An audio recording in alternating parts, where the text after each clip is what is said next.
I mean, you don't have to be a steak expert to look at this steak and just be like, yeah, that looks good. Look, if I ever see Denver steaks at the butcher, I'm buying them before somebody else does. And in my opinion, Denver steak is absolutely an underrated cut. Today I'm gonna show you a simple way to prepare this steak in a pan. One pan is all you need, my friends. Now let's go! So I just got a little avocado oil spray. You can use any oil, just spraying a little down on a plate or whatever you have. Drop your steaks. I'll just roll them in that oil a little bit.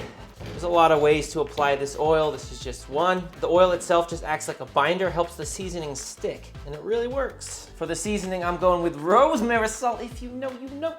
Awesome homemade seasoning. I'll put a link up in the corner right now if you want to learn how to make it. If you don't, that's fine, just use salt. All right, from a distance, season, and just tap it in ever so gently. Sprinkle a little around, dip up that other side before you flip and do the other one. You know, Denver steak has 4 sides. Well, this one does, so season all 4 sides. By the way, if you're using rosemary salt for the first time, big mistake I see a lot of newcomers make is they get a little excited, understandably so, and they just start rubbing this stuff all over whatever they're cooking. So just use it exactly like you would use salt and you'll be fine. And of course, a little Sergeant Gilbert reporting for duty. And we go finely ground with the pepper on our steaks here on this channel because we understand if we put a big chunk of pepper on our steak, we're gonna lose our contact with the pan, therefore lose our sear, lose our color, lose our flavor. Right? You guys know the deal. Ripping hot pan. It's been on high heat for 5 minutes. Nice thick steel pan. If you're confused about pans, I'll put a couple in the description. I'm just going in here with some neutral oil. This is avocado oil. It's one of my favorites. Oil's nice and smoky. Steak in. You want to lay away from you like this. Keep the heat high and let those sear. Good hard sear for 2 minutes and then flip.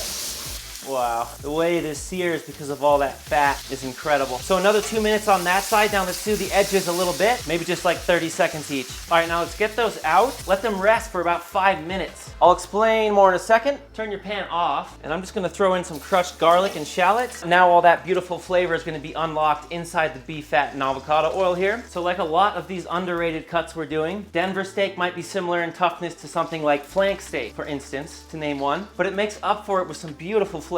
So Denver steak comes from the shoulder area of the cow, from a section underneath the shoulder blade bone. So it's not a super used muscle, but in my experience, Denver steak requires a little extra TLC to get it really nice and tender. Okay, 2.5 minutes of resting, just flip them over.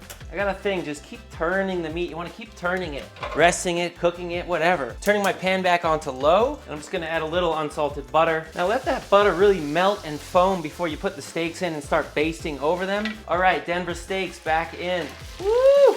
So that was 5 minutes of resting total. Now we're back to cooking. Now keep the heat low, keep that butter foaming, and just start spooning it over the top of the steak. This is basting. It's amazing and awesome, and I'll never stop doing it. Heat is low, low. If you can see this butter, it's nicely browned, but it's not burned. It's not black. Basting is all about maintaining the temperature, not doing it too hot, not doing it too low. So I'm gonna keep basting and flipping every 45 seconds. This is just one way to cook meat, my friends. There's a lot of ways to do it right. Again, with Denver steak, I don't want like a true medium rare. I want something a little bit past. So a lot of people would tell you to pull this at 125 for a medium rare, which most of the time is true, but if you're basting it, you're getting a lot of extra heat coming from the bottom and the top, right? The bottom from the pan, the top from this hot butter, meaning your steaks will carry over cook more.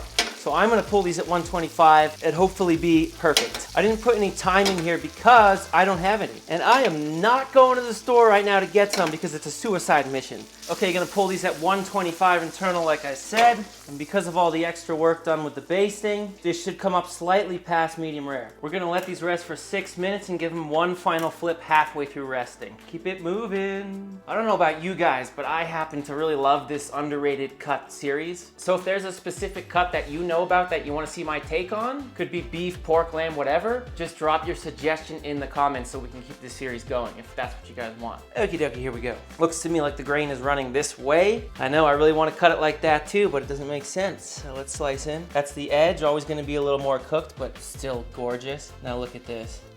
Oh, wow. Man, we are not messing around when it comes to cooking meat on this channel, huh? I don't know, guys. What do you think? I think we killed it again. Man, I'm hoping this channel can breed some of the best cooks on earth. Just Spartans, freaking kitchen. I want to cuss. Woo! We treated it right. Oh my Lord. If I was a donkey and I saw my fridge, get low and the flavor on this, you guys, the flavor is just not quite as tender as the flap steak from the last underrated cuts video, but in my opinion, more flavor. Until next time, my friends, you know I love you and I'm out.